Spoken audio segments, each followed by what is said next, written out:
La la la la la la la.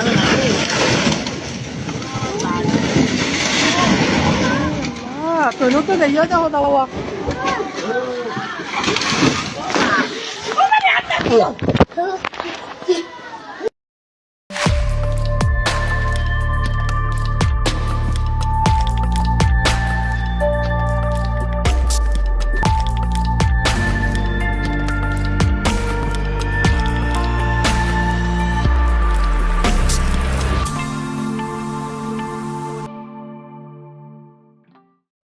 যে ভিডিওটা দেখলেন প্রথমে, এটা বাঁশখালীর ঘটনা।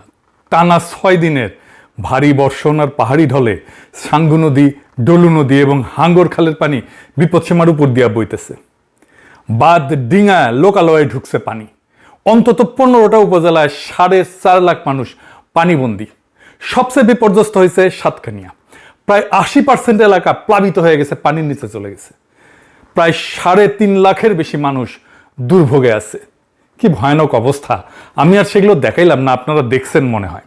5 দিনের অতিবৃষ্টি এবং পাহাড় ধসে অন্তত 30 জন মারা গেছে। আর 1983 সালের রেকর্ড ভেঙে 43 বছরের সর্বোচ্চ বৃষ্টিতে চট্টগ্রামও ডুবে গেছে শহর। শহরে জলাবদ্ধতা আর গ্রামের বন্যা, একই আকাশ থেকে নামা একই বৃষ্টি, কিন্তু দুইটা আলাদা রোগ, আলাদা সমাধান। এই সাতকানিয়ার বন্যা স্থানীয়দের ভাষায় নতুন কিন্তু কিছু না। পাহাড়ে বৃষ্টি বেশি হইলেই সাঙ্গু নদী ফুলে ফেপে ওঠে, সাতকানিয়া ডুবে যায়। এটা তারা প্রজন্মের পর প্রজন্ম ধরে দেখতেছে, জানে, মানে সমস্যাটা প্রেডিক্টেবল, সবাই জানে এটা ঘটবে, ঘটতে পারে। কিন্তু রাষ্ট্রের প্রস্তুতি কি? কোনো প্রস্তুতি নাই। ঘটনা ঘটলে ব্যবস্থা নেয়, সেনা নামে, আগে কিছু করা হয় না। আজকের এপিসোড চট্টগ্রামের নগর ডোবা নিয়ে, এটা নিয়ে আগে আলাপ করে নিই, কারণ দুইটা জিনিস আলাদা, দুইটা সমাধান আলাদা। চট্টগ্রাম নগরটা আমাদের বুঝে দেখা দরকার। চট্টগ্রাম ডোবে, বারবার ডোবে। চট্টগ্রাম আমাদের দেশের সবচেয়ে সুন্দর মহানগর, আমাদের বাণিজ্যিক রাজধানী। আমাদের জন্য গুরুত্ব ঢাকার পরেই চট্টগ্রামের। আমাদের কালচারাল ক্যাপিটালও চট্টগ্রাম, আমাদের ইকোনমির হৃৎপিণ্ড। এই চট্টগ্রাম আর চট্টগ্রামের কি অবস্থা দেখেন। এই জলাবদ্ধতার সমস্যা তো একদিনে শুরু হয় নাই, এটা বিকট আকার ধারণ করছে 2002 সাল থেকে। চট্টগ্রামের স্থানীয় এই সংবাদটা দেখেন, 2022 সালে প্রকাশিত। এডিটর সাহেব তারিখটা দেখান। তারা বলতেছে এই সমস্যা 2 দশকে প্রকট আকার ধারণ করেছে। সবচেয়ে গুরুত্বপূর্ণ শিরোনামটা আছে টাইটেলেই। এডিটর সাহেব একটু হাইলাইট করে দেন। চট্টগ্রাম উন্নয়ন কর্তৃপক্ষ জানেই না এই সমস্যা কেন হইতেছে। কি অবস্থা, আজব কাণ্ড। আসেন এটা বুঝে দেখি যে আসল সমস্যাটা কোথায়। 2006 সালে আমি বাংলাদেশে যে কোম্পানিতে কাজ করতাম আর কি, ওই সময় নতুন জয়েন করছি, 1 মাসও হয় নাই। রাতে চট্টগ্রামের ম্যানেজার ফোন দিল, গভীর রাতে, কান্না কান্না স্বরে কইতেছে, স্যার বৃষ্টিতে আমাদের ডিপো ডুবে গেছে, সব ওষুধ পানির তলে, আমরা কিছু করতে পারতেছি না। বুঝতে না বুঝতেই বন্যার মতো পানি এসে সব ডুবাই ফেলছে। কয়েক কোটি টাকার ওষুধ পানির নিচে। পরদিন অফিসে যায় খোঁজ নিলাম, বিড়ি গিচ্ছিরি অবস্থা। জিজ্ঞাইলাম ওইখানে কেন ডিপো নিচ্ছেন আপনারা, পানি ওঠে জানেন না? কইল স্যার জিন্দেগিতে এই জায়গায় পানি ওঠে নাই, এবারই প্রথম। তার মানে প্রত্যেক বছর নতুন নতুন এলাকায় পানি উঠতেছে। আমার ছোটবেলায় চট্টগ্রামে অনেক সময় ধরে থাকছি। আমার বড় মামা থাকতেন চট্টগ্রামে ইস্পাহানি বিল্ডিংয়ে। স্কুলে যখন ছুটির মৌসুম আসতো, গরমের ছুটি, রোজার ছুটি, তারপরে গরমের ছুটি, রোজার ছুটি, তারপরে এসএসসি পরীক্ষার ছুটি, তখন যাইতাম চট্টগ্রামে। পাশেই বড় বাটালি হিল, ছোট বাটালি হিল, দাপাদাপি করতাম। ইস্পাহানি বিল্ডিং এর পিছিয়ে একটা পেঁচানো লোহার সিঁড়ি আছে, এখন আছে কিনা জানি না। নিচতলায় মেজর রফিক থাকতো, মানে আওয়ামী লীগের স্বরাষ্ট্রমন্ত্রী হয়েছিল। আমি এখনো স্বপ্নে মাঝে মাঝে ইস্পাহানি বিল্ডিং এর পাশের রাস্তাটা দেখি। আমার খুব ভালো সময় কাটছে। যাই হোক, এটা বললাম বোঝানোর জন্য যে চট্টগ্রাম আমার অনেক আপন আর কাছের জায়গা। তাই আমারও প্রশ্ন, চট্টগ্রাম ডুবে কেন? কেন বারে বারে চট্টগ্রামের নতুন নতুন এলাকা ডুবতেছে? অনেকে বলে খাল ভরাট, দখল, ময়লা, বৃষ্টি বেশি। ঠিক আছে, সব সত্য, কিন্তু এই উত্তরগুলা একটা জিনিস লুকায় রাখে। এগুলো লক্ষণ, রোগ না। কারণ এই একই শহরে 10,500 কোটি টাকা ঢালা হয়েছে গত 10 বছরে। খাল খোঁড়া হয়েছে, গেট বসানো হয়েছে, বিদেশি কনসালটেন্ট আসছে, মাস্টার প্ল্যান হয়েছে, কাম হয়েছে লবডঙ্কা। এরপরে এক পশলা বৃষ্টি হয়, মুরাদপুর বেঁচে যায়। তাহলে সমস্যাটা তো টাকার না, বুদ্ধিরও না। এত ইঞ্জিনিয়ার, এত পরিকল্পনাবিদ আছে, তাহলে সমস্যাটা কি? সমস্যার সমাধান করতে পারে না কেন? চট্টগ্রাম ডুবে কারণ রাষ্ট্র নিজেই শহরটাকে ভালো করে দেখতে পায় না। আর যেটুকু দেখে সেটা এক হাতে ধরতে পারে না, দায়িত্ব নিতে পারে না। এই কথাটার মানে কি, এটা একটু বুঝতেছি। আজকে এটা পুরো এপিসোড এটা নিয়ে আলোচনা করব। চট্টগ্রামকে আলাদা করে আমাদের বুঝতে হবে। কেন? চট্টগ্রামের জলাবদ্ধতা আর ঢাকার জলাবদ্ধতা এক জিনিস না। ঢাকার সমস্যা মূলত ড্রেনেজের, পানি নামে না, ড্রেন বন্ধ। চট্টগ্রামের সমস্যা জল বিজ্ঞানের, হাইড্রোলজির। এই দুইটা পুরো আলাদা। চট্টগ্রাম বসে আছে তিনটা শক্তির টানাপোড়েনের মাঝখানে। উপরে পাহাড়, বৃষ্টি হইলে পানি নামায়, সাথে নামায় বালি মাটি যেটা খাল ভরাট করে ফেলে। নিচে কর্ণফুলী আর সাগর, জোয়ারের সময় পানি উল্টা শহরে ঢুকায় দেয়। আর মাঝখানে শহর, যেটা দুই চাপের মধ্যে স্যান্ডউইচ হয়েছে। এই জন্যে চট্টগ্রামে শুধু খাল খুললে হবে না, জোয়ারের সময় খালের মুখ বন্ধ রাখা, ভাটার সময় খোলা, এই কাজটা করার জন্য লাগে স্লুইস গেট, টাইডাল রেগুলেটর। প্রকৃতি এই শহরকে এমন একটা বিশেষত্ব দিচ্ছে যেখানে টাইমিংই সব। কখন পানি ছাড়বেন, কখন আটকাবেন, আপনাকে খেলতে হবে প্রকৃতির সাথে, তার ইচ্ছার সাথে মিশে থাকার তরিকা বুঝতে হবে। কিন্তু প্রকৃতির সাথে খেলাটা কঠিন, অসম্ভব না। নেদারল্যান্ডের অর্ধেক দেশ সমুদ্রের নিচে, ঠিক আছে না দেশটা, এই টাইডাল ম্যানেজমেন্ট দিয়ায়, তাইলে ওরা পারে, আমরা পারি না কেন? এইখানে প্রকৃতির খেলা আর রাষ্ট্রের কারিশমা। রাষ্ট্র পারে না, ওরা পারে, ওদের রাষ্ট্র পারে, আমাদের রাষ্ট্র পারে না। কেন পারে না? ওই যে কইছিলাম রাষ্ট্র যা দেখতে পায় না তা শাসন করতে পারে না। আর ধরেন আপনার বাসার সামনে নালাটা কার? সিটি কর্পোরেশনের, চিটাগাং উন্নয়ন কর্তৃপক্ষের, ওয়াসার, আপনি জানেন না। এবার এটাই মূল সমস্যার প্রথম সূত্র। যে কোনো রাষ্ট্র একটা জিনিস শাসন করতে পারে কেবল তখনই যখন সে জিনিসটাকে পরিষ্কার করে দেখতে পায়। কে মালিক, কার দায়িত্ব, সীমানা কোথায়, দখলটা কার। যে জিনিস রাষ্ট্রের চোখে ঝাপসা সেটা রাষ্ট্র নিয়ন্ত্রণ করতে পারে না, হালকার উপরে ঝাপসাইয়া যায়। এই ব্যাপারটা নিয়ে একজন চিন্তাবিদ আছেন, জেমস স্কট, রাষ্ট্রবিজ্ঞানের লোক। তার একটা কথা আসছে, রাষ্ট্র যা পড়তে পারে না তা শাসন করতে পারে না। ইংরেজিতে বলে লেজিবিলিটি, মানে পাঠযোগ্যতা। একটা জিনিস রাষ্ট্রের খাতায় স্পষ্ট করে লেখা না থাকলে কে মালিক, সীমানা কই, দায় কার, রাষ্ট্র সেই জিনিসটার উপর হাত রাখতেই পারে না। চট্টগ্রামের সমস্ত সমস্যা ঠিক এই জায়গাটায় বসে আছে, খাতায় ঝাকসা। তাই বাস্তবে এটা বেহাত হয়ে গেছে। এটা কেমন? চট্টগ্রামের 57টা খাল ঠিক এই ঝাপসা এলাকার মধ্যে পড়ে আর কি, হালকার উপরে ঝাপসা হয়ে গেছে। একটা খালের এক অংশ সিডিএ কাজ করে, চট্টগ্রাম উন্নয়ন কর্তৃপক্ষ, আর এক অংশে সিটি কর্পোরেশন কাজ করে। পানি প্রবাহের দায় আবার পানি উন্নয়ন বোর্ডের। আর নালার সংযোগ ওয়াসার।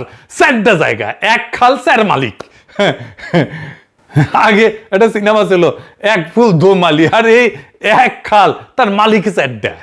মানে আসলে কোনো মালিক নাই তো। আর যেখানে মালিকানাই ঝাপসা সেখানে দুইটা জিনিস অনিবার্যভাবে ঘটবে। এক নাম্বার হইতেছে দখলদার ঢুকবে, কারণ দখলদার জানে যে খালের এই অংশটা কারো না। সে জানে তাকে থামানোর দায়িত্ব 4 জনের, মানে আসলে কারো না। চাকতাই খালের এক অংশ সিডিএর, আর এক অংশ সিটি কর্পোরেশনের। পানি প্রবাহের দায় হইতেছে পানি উন্নয়ন বোর্ডের। দখলদার এটা জানে, সে জানে এই জায়গাটা দখল করলে তাকে থামানোর দায়িত্ব 1 জনের না, 3-4 জনের। আর যেখানে দায়িত্ব একাধিক সেখানে বাস্তবে দায়িত্ব আসলে কারো না। প্রত্যেকে ভাবে ওইটা তো অন্য সংস্থার এলাকা। ফলে দখলদার নির্ভয়ে বসে যায়, কারণ তাকে উচ্ছেদ করার মতো স্পষ্ট মালিকানা কারো নাই, শক্তি নাই, ক্ষমতা নাই। তো চাকতাই খাল তো দখল হবেই। এটা তো কোনো দুর্ঘটনা না, দুর্বৃত্তের একক কোনো অপরাধও না। এটা মালিকানা ঝাপসা রাখার সরাসরি ফসল। খালটা যেহেতু স্পষ্ট করে কারো না, তাই সেটা সবার হাতেই বেহাত, কারো হাতেই আর নাই। তারপরে দেখেন, খাল, নালা, জলাধার, নদী, জোয়ার সব একসাথে কাজ করে একটা নেটওয়ার্ক হিসাবে, তাই তো? একটার সাথে একটা যুক্ত তো। একটা সংস্থা খাল খোঁড়ে আর একটা সংস্থা ড্রেন বানায়, কিন্তু সমন্বয় নাই, তখন নিষ্কাশনের ধারাবাহিকতা তো ভেঙে যায়। লক্ষ্য করেন, পানি তো সংস্থা চেনে না, ও তো পানি উন্নয়ন বোর্ড চেনে না, সিডিএ চেনে না, মেয়র চেনে না, পানি সংস্থা চেনে না, পানি ঢাল চেনে, বাধা চেনে। আমরা একটা অখণ্ড প্রাকৃতিক ব্যবস্থাকে 4 টুকরা করে 4 দপ্তরে ভাগ করে দিচ্ছি। পানি যখন এক দপ্তরের সীমানা থেকে আরেক দপ্তরের সীমানায় যায় তখন ওইখানে আটকে যায়। সীমানাটা তো রাষ্ট্রের কাগজে লেখা আছে, পানির কাছে তো নাই। আরো জটিল একটা সমস্যা আছে, সেটা কি? হুকুম দিলে, বরাদ্দ দিলে কাজ হয় না। বাংলাদেশে এটা একটা সমস্যা। হুকুম হয়, বরাদ্দ হয়, কাজের কাজ হয় না। এটা ইন্টারেস্টিং জিনিস শিখি, যেটা দিয়ে গোটা বাংলাদেশ রাষ্ট্রকে ব্যাখ্যা করা যাবে। রাষ্ট্রের ক্ষমতা কিন্তু 2 রকম। একরকম ক্ষমতা হইল হুকুমের ক্ষমতা। সরকার ঘোষণা দিতে পারে, বরাদ্দ দিতে পারে, উদ্বোধন করতে পারে, প্রকল্প নিতে পারে, এটা উপরের ক্ষমতা, দৃশ্যমান ক্ষমতা। আর এক রকম ক্ষমতা হইল বাস্তবে ঢুকে কাজ করানোর ক্ষমতা, সমাজের রন্ধ্রে রন্ধ্রে ঢুকে আসল জিনিসটা ঘটানোর। খালটা আসলে খনন হইল কিনা, গেটটা আসলে ঠিক মাপে বসলো কিনা, দখলদার আসলে উঠলো কিনা, এইটা হইতেছে আর এক ক্ষমতা। সমাজবিজ্ঞানী মাইকেল মান এই 2 ক্ষমতাকে আলাদা নাম দিচ্ছেন। উপরের হুকুমটাকে বলছেন ডেসপোটিক পাওয়ার, আর সমাজের রন্ধ্রে রন্ধ্রে ঢুকে বাস্তব কাজ করার ক্ষমতাটাকে বলছেন ইনফ্রাস্ট্রাকচারাল পাওয়ার। বাংলাদেশ রাষ্ট্রের রোগটা হইতেছে ডেসপোটিক পাওয়ার আছে, থাকে 16 আনার উপরে 18 আনা থাকে, কিন্তু ইনফ্রাস্ট্রাকচারাল পাওয়ার একেবারে 0। চট্টগ্রামের ট্র্যাজেডি হইলো এখানে যে ডেসপোটিক পাওয়ার একদম উপসে পড়তেছে। মানে হুকুমের ক্ষমতা আকাশ ছোঁয়া, আর দ্বিতীয় ক্ষমতা মানে বাস্তবায়নের ক্ষমতা, ইনস্টিটিউশনাল পাওয়ার, এটা শূন্য। প্রমাণ দিই এটা। দেখেন, কাগজে সিডি এর মূল প্রকল্পের অগ্রবর্তী 94.6%, মানে পুরাই হয়ে গেছে। 12 পারা খাল 95% এটা খনন হয়েছে। সড়ক প্রকল্প 93%, নথিপত্রে প্রায় শেষ। এটা হুকুমের ক্ষমতার ভাষা, কাগজের সাফল্য। এখন বাস্তবে দেখেন কি হয়েছে, 90% সম্পন্ন প্রকল্পে 14টা সুইচ গেট এখনো নির্মাণই হয় নাই। আর অনেক জায়গায় খালের ভিতরে বাধা দূর করা হয় নাই, ফলে পানি বাইরে হইতে পারতেছে না। এটা বুঝেন যে শেষ যে 10% আছে, 10%, ওটাই তো কাজের মুখটা। গেট যদি না থাকে, খালের বাকি 90% খাল খনন করে লাভটা কি বলেন তো? গলা টিপে রাখলে শরীর যতই সুস্থ হোক না কেন, স্বাস্থ্য আটকে যাবে, তাই না? আরো নির্মম প্রমাণ দেয়, ইঞ্জিনিয়াররা গেট বানানোর সময় সতর্ক করছিল যে ক্যাচমেন্ট এরিয়া, মানে যে পরিমাণে জায়গা থেকে পানি সে সংগ্রহ করে এই জায়গায় আনবে, সেই পানির সাথে এটা গেটটা, এই পানির তুলনায় গেটটা শুরু হয়ে গেছে, এটা চওড়া করতে হবে। শোনা হয় নাই, বেড়াতে পারবে না তো, উল্টা চওড়া খালকে গেটের মুখে যায় শুরু করে ফেলা হয়েছে।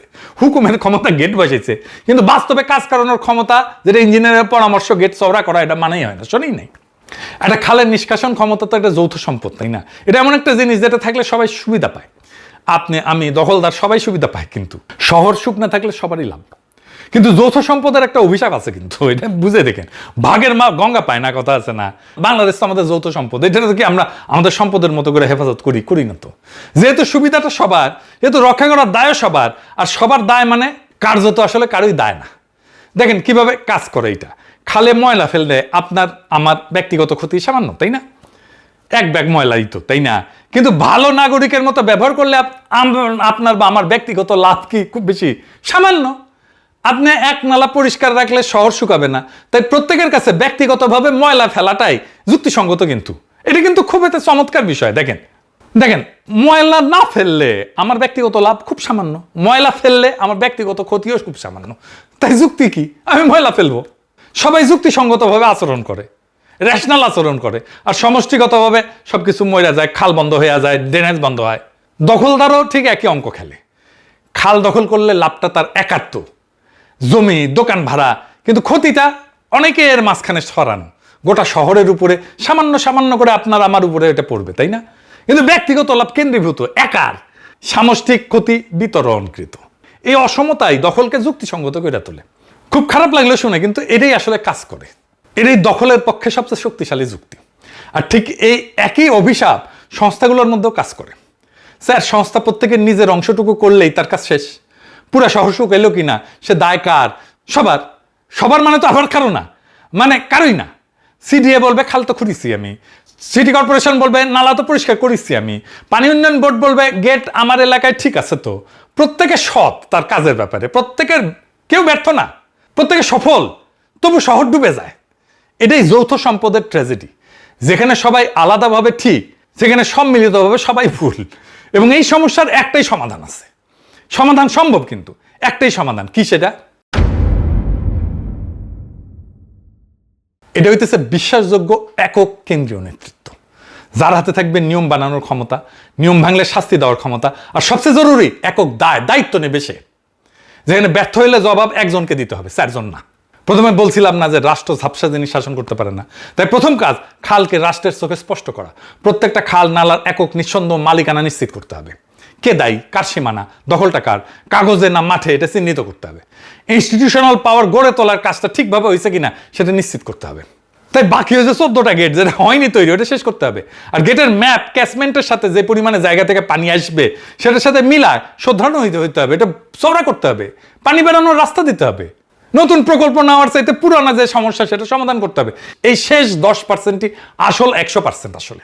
এবং প্রকল্পের সাফল্য মাপতে হবে কাগজের অগ্রগতিতে না, বৃষ্টির দিনে শহর শুকনা থাকলো কিনা এটা দেখে। আর কি বলছিলাম না, সবার দায় মানে কারো দায় না। তাই একটা মূল ওষুধ, এক ছাতা, এক কর্তৃপক্ষ, এক দায়। এপ্রিল 2006-এ 19 সদস্যের সমন্বয় কমিটি হয়েছে, সেনাবাহিনীর 34 ইঞ্জিনিয়ারিং ব্রিগেড সহ। কমিটি আর কর্তৃপক্ষ কি এক জিনিস বলেন তো? কমিটিতে দায় আবার ভাগ হয়ে যায় 19 ভাগে।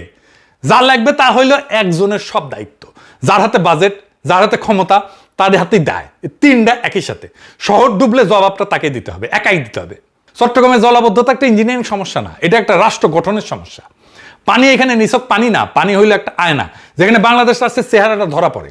যে রাষ্ট্র ঘোষণা দিতে পারে কিন্তু কার্যকর করতে পারে না, বরাদ্দ দিতে পারে কিন্তু সমন্বয় করতে পারে না, দেখতে পারে একটা অংশ কিন্তু ধরতে পারে না গোটাটা। চট্টগ্রাম জলাবদ্ধতা ঠিক করা সম্ভব? এখন প্রশ্ন করতে পারেন কয়দিনে ঠিক হবে? এই প্রশ্নটা আগে জিজ্ঞেস করেন। রাষ্ট্রকে কোনোদিন শহরটা ড্রেনেজ ম্যানেজমেন্ট একক কর্তৃপক্ষের হাতে দিতে রাজি হবে? যেদিন একজন দায়িত্ব নেবে, বাজেট ক্ষমতার দায় তিনটা যখন এক হাতে, সেদিন থেকে 2 থেকে 3 বছর এই সমস্যার সমাধান হয়ে যাবে একবারে পুরাপুরি। তার আগে না, 200 বছরেও না। আপনি যত হাজার কোটি টাকা ঢালেন না কেন, লাখ কোটি টাকা ঢালেন না কেন, হবে না এটা। চট্টগ্রামবাসী আওয়াজ তোলেন, এক ড্রেনেজ কর্তৃপক্ষের হাতে চট্টগ্রামের জলাবদ্ধতার সমস্যার সমাধানের দায়িত্ব দিতে হবে। তাহলেই চট্টগ্রামবাসী এই জলাবদ্ধতার সমস্যা থেকে মুক্তি পাবে। ইনকিলাব জিন্দাবাদ।